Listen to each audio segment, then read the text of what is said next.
Hello students, I am Ravindra Singh Sisodiya और इस video में हम पढ़ेंगे 11th क्लास की सेकंड पोएम 11 टॉप के शॉर्ट आंसर टाइप क्वेश्चंस।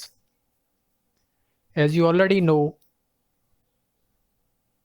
कि इस पोएम से 3 क्वेश्चंस के आंसर आपको देने होंगे जो कि 2 मार्क्स के होंगे। इस तरह से टोटल 6 मार्क्स के क्वेश्चंस के आंसर आपको देने पड़ेंगे। So let's begin the questions of 11 top. Question number 1. Why 11 top is silent? 11 की चोटी क्यों शांत है? Answer. The 11 top is silent because it is afternoon time in the month of September and the birds residing on the tree have gone to collect food for their young ones. So there is no noise of birds and their young ones.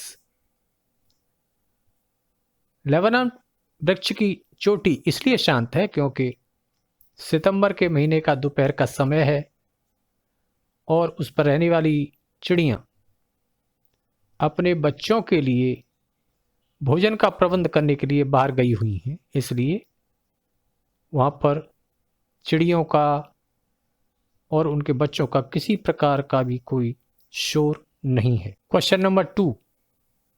What happens in the month of September? सितंबर के महीने में क्या होता है? Answer. In September the sunlight is yellow and it is the beginning of autumn season. The leaves of the tree grow yellow and start falling. सितंबर में सूर्य की रोशनी पीली होती है और यह पतझड़ के सीजन का समय होता है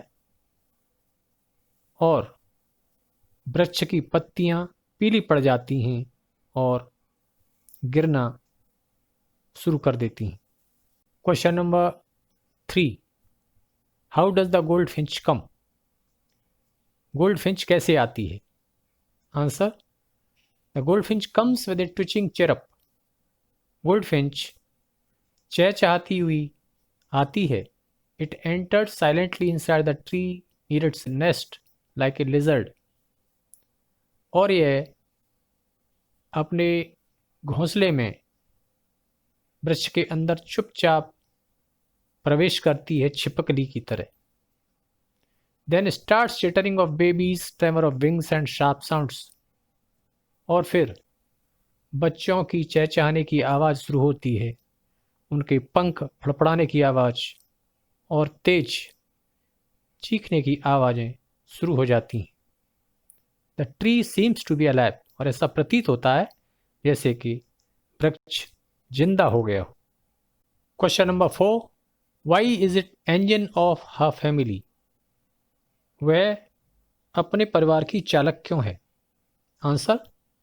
it is engine of a family because it is the leader and caretaker of its family.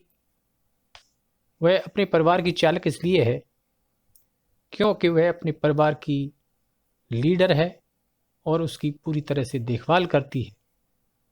It arranges food for its babies and feeds them with its beak. वह अपने बच्चों के लिए भोजन का प्रबंध करती है और उन्हें अपनी चोंच से भोजन खिलाती है. Question number 5. What do you understand by her Baird face? Her Baird face से आप क्या समझते हैं? आंसर. हर बेयर्ड फेस मीन्स हर कवर्ड फेस. हर बेयर्ड फेस का मतलब अर्थ होता है उसका ढका हुआ चेहरा. When the goldfinch enters inside the thickness of the laburnum tree, its face is totally covered with the leaves of the tree. जब गोल्डफिंच लेबनम ट्री की गहराइयों में अंदर प्रवेश करती है तब उसका चेहरा पूरी तरह से वृक्ष की पत्तियों से ढका हुआ होता है. In sunlight the shadow falls over her face that is said as bared face.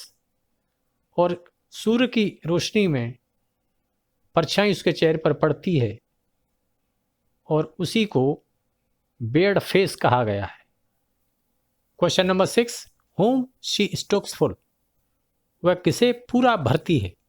Answer. She stocks her young ones full, वह अपने बच्चों का पेट पूरी तरह से भरती है। She arranges food for its young ones regularly and feeds its babies through its beak satisfactorily, वह अपने बच्चों के लिए नियमित रूप से भोजन का प्रबंध करती है और अपने बच्चों को पूर्ण संतुष्टि के साथ अपनी चोंच से भोजन कराती है।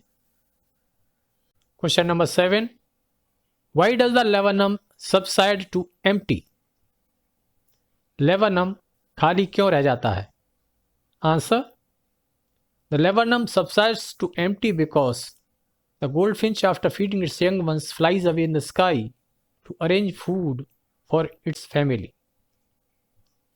लेवनम इसलिए खाली रह जाता है क्योंकि गोल्डफिंच अपने बच्चों को खाना खिलाने के बाद आसमान में उड़ जाती है अपने परिवार के लिए फिर से भोजन का प्रबंध करने के लिए। Then the babies remain silent and rest after eating the food. तब उसके बच्चे शांत रह जाते हैं और खाना खाने के बाद विश्राम करते हैं। Thanks for watching. यदि वीडियो आपको पसंद आया हो तो इसको लाइक करें और शेयर करें और मेरे चैनल को भी सब्सक्राइब करें, बेल आइकन को भी दबाएं, जिससे आगे आने वाली वीडियोस की नोटिफिकेशन आपको समय पर मिलती रहेगी। Thank you very much. God bless you.